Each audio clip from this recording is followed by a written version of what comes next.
Ignition sequence start. 6, 5, 4, 3, 2, 1, 0. Liftoff. We have a liftoff.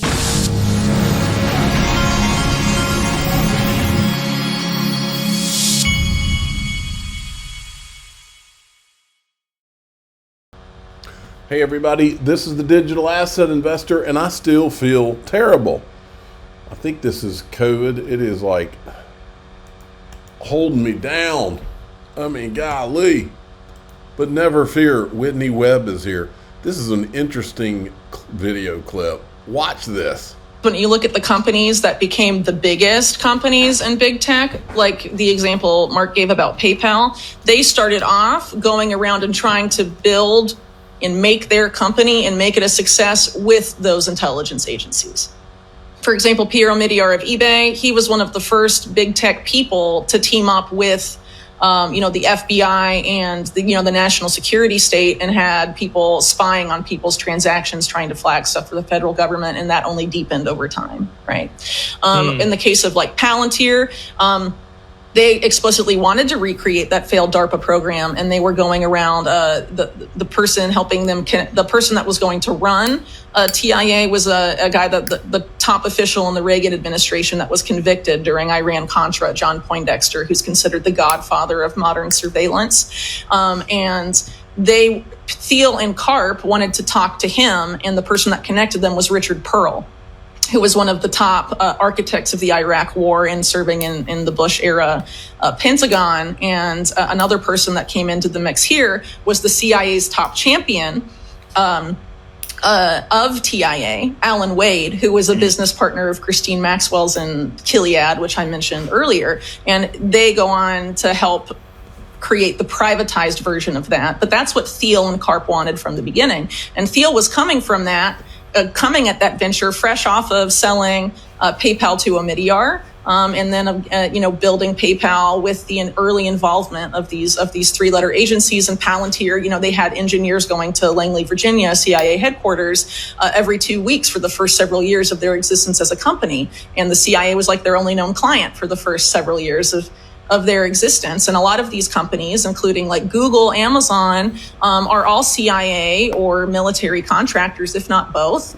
And then you have like some of these other PayPal connected oligarchs like Musk, who are also contractors through their various current ventures right now, like with Space Force, for example. And so it's so depressing. Well, okay, but it's like, it's business for them, right? They're like, the government is the best client we can have, because they can do all sorts of stuff to make it happen and ensure your success, right? And I would argue that the public-private partnership is the core of crony capitalism. So you're being corrupted by money. Which I would argue is really the system of capitalism the United States has had for most of its existence, if we're quite honest about it. And these intelligence agencies work with, the top people in markets, the top hedge funds, giving them early intelligence about what's going to happen. They trade it, they make $1 bazillion, and then they rise to the top of the heap. See, I think she's very smart, and I think it's very interesting, the things that she points out. But what I also find interesting is that she connects the three-letter agencies to everything, but she will not draw the what is an obvious line between Bitcoin and those things. She tries to act like Bitcoin's this libertarian thing, and it's not. She goes along with that, but it's not. Now, Peter Thiel, she mentioned him. He tries to tell you here. But then probably the part where I'm less convinced of is this question of the sort of ideological founding vision of Bitcoin or these cryptocurrencies as sort of a cypherpunk, crypto-anarchist, libertarian, anti-centralized government thing. This is always the line. Isn't that what got you interested in the first place? That's what I thought was terrific about it.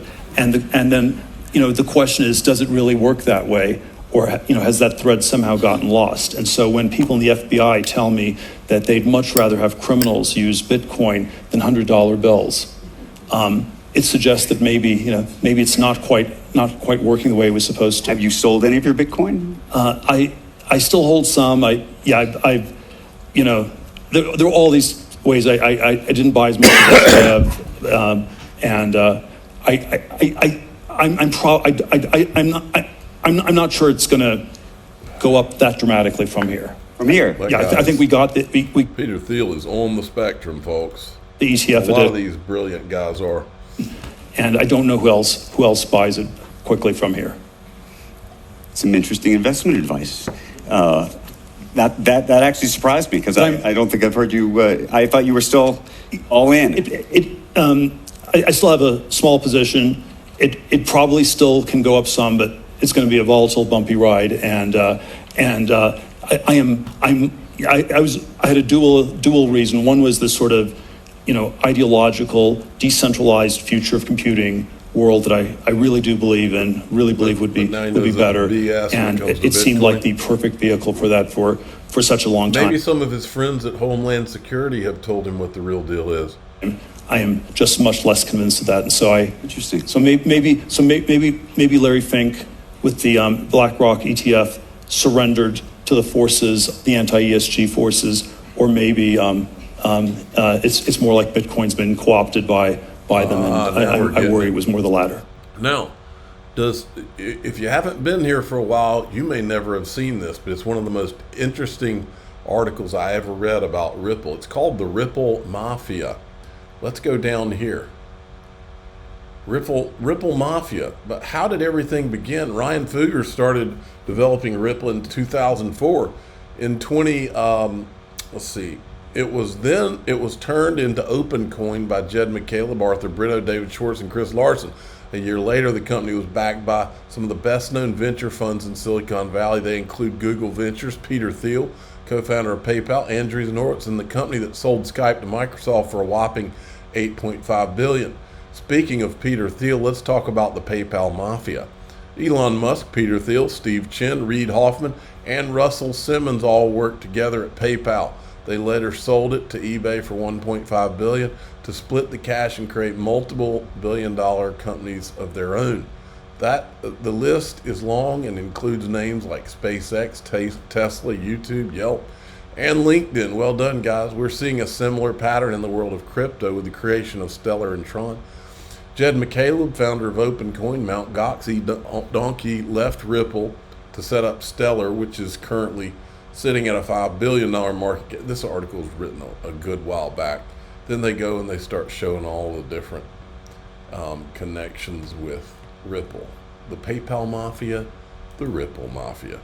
Now, it looks like Mark, I translated what he says here, Mark Zuckerberg.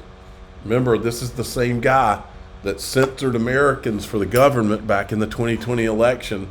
He helped the government lie about the truth and hide it from the American people on Facebook.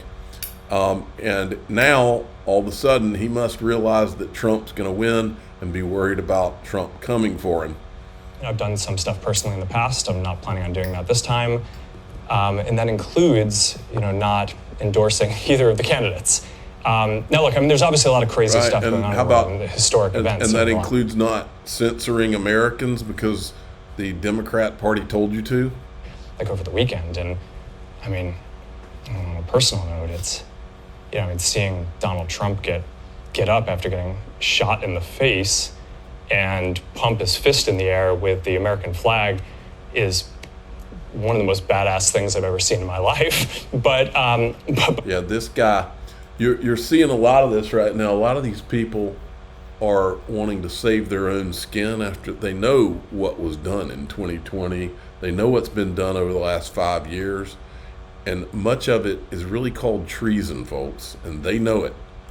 Watch this. Is this our black swan? Begin tonight with an unprecedented catastrophe developing across Australia and around the world, which is being labelled the biggest IT outage ever. Airports, banks, supermarkets, healthcare, government services and news organisations all affected. It happened suddenly and without warning, causing chaos as it impacts every aspect of our lives. Utter confusion at airports across the country. The only notable arrival, a global tech outage bringing computer systems to their knees. We've checked in online, but we haven't been able to get through. All the kiosks were down, like online check-in was down, so just been waiting here and going to see what happens. Okay, well, you get the point. I want to show you this one last thing about the banks. Global tech outages linked to Microsoft and CrowdStrike causing widespread business disruptions, including at the big banks. Bloomberg's Shonali Basak has more. Hey, Shonali. Good morning, John. The first thing I thought when I woke up this morning was, could you imagine if this were to happen during the COVID times? How much activity has moved online for the banks and how much they have invested in cloud infrastructure, public and private, but many of those banks relying now on the private cloud infrastructure seeing these outages. How is it playing out? At JP Morgan, for example, some staffers were unable to log on. At hedge funds, they have not been able to process certain trades across many funds, across the world, by the way. At different banks, think Hong Kong, South Africa, Singapore, you have seen issues both with trading desks as well as employees able to log on. Some people had to go home in Hong Kong, certainly in London as well. I would also mention one big deal as well. The LSE Group, which is the parent of the London Stock Exchange, reported issues with preventing news from getting published. The RNS news service, very important here, 350,000 announcements a year, 75% of all price-sensitive news. Think deal making. If you were announcing a deal this morning, this would have been a massive problem for you. And then not to mention the commute issues. If you're just trying to get to work in London, in Hong Kong. Okay, we know about all that. Now, in DAIXRP.com, there are now whistleblowers coming forward. We're going to talk and show you some of that. I'm the digital asset investor. I'm not an investment advisor. This is for entertainment purposes only. Please subscribe, hit the like button, and tell your friends and family. Let's talk about the whistleblowers coming forward. Here we go.